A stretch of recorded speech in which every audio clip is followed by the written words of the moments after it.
তার হঠাৎ করে অবস্থা খারাপ হয়, তখন চতুর্দিকে ভয়ঙ্কর জল, বাঁধটাও কেটে গিয়েছে।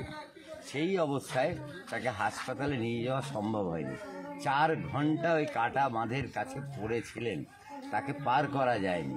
কিন্তু আমরা বামফ্রন্টের পক্ষ থেকে এখানে স্থানীয় প্রশাসন বিডিওর কাছে অনেক আগেই বলেছিলাম যে এই ভূতনি এলাকায় যারা গর্ভবতী মহিলা আছেন তাদেরকে মেনল্যান্ডে নিয়ে গিয়ে রাখা হোক, মূল ভূখণ্ডে।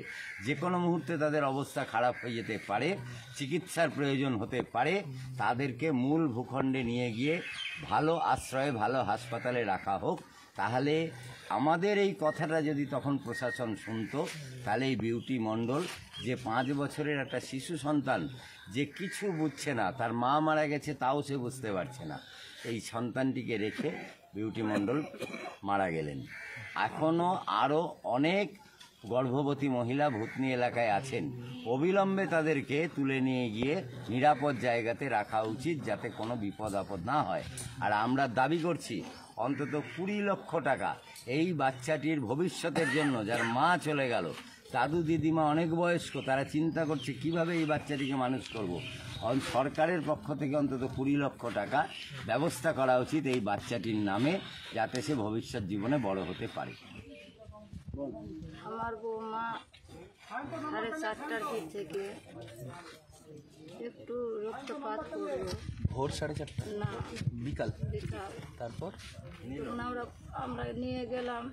নিয়ে যাবার পরে গাড়ি খুঁজতে তো টাইম লাগবে। আমার ছেলে অ্যাম্বুলেন্স গাড়ি করলো, নৌকা পাওয়া যায় না।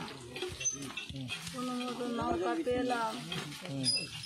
পেলাম, তা ভাত কাটাতে যেতে পারছি না।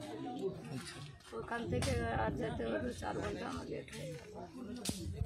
ওখানে গেলাম, হসপিটালে ঢুকলাম, বৌমা আমার ভালো আছে। তারপরে ওখানে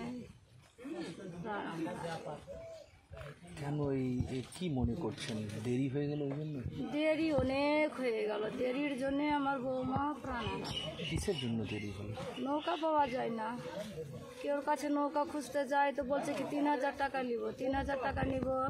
তো বলছে 3000 টাকায় দিয়েই নৌকা করবো, কিন্তু ও নৌকাও নিয়ে যায় না। বলছে কি আমরা পারবো না, কারেন্ট লেগে যাবে, তো ওটা দিয়ে যাব না। এরকম করে তারপরে ওপারে কোনো গাড়ির ব্যবস্থা নাই।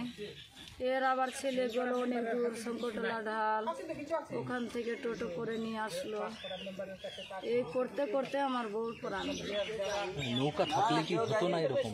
নৌকা থাকলে যদি আমি টাইমে পেতাম, কিছুটা যদি যেতে পারতাম, কোনো ব্যবস্থা নাই। আমার ছেলের হাতের কোনো ব্যবস্থা ছিল না যে আমার বউকে প্রাণ বাঁচাবে, কোনো ব্যবস্থা না। ব্রিজের ওখানে গেলাম, অ্যাম্বুলেন্স গাড়ি নিয়ে আসলাম, ছেলেটা নিয়ে আসলো ওখান থেকে। এই যে ব্রিজে চড়লাম, তো এই ব্রিজে কত কষ্ট লাগছে। ব্রিজে চাপতে যে বডি নিয়ে যাওয়াটা, আমার বউ কথা বলছে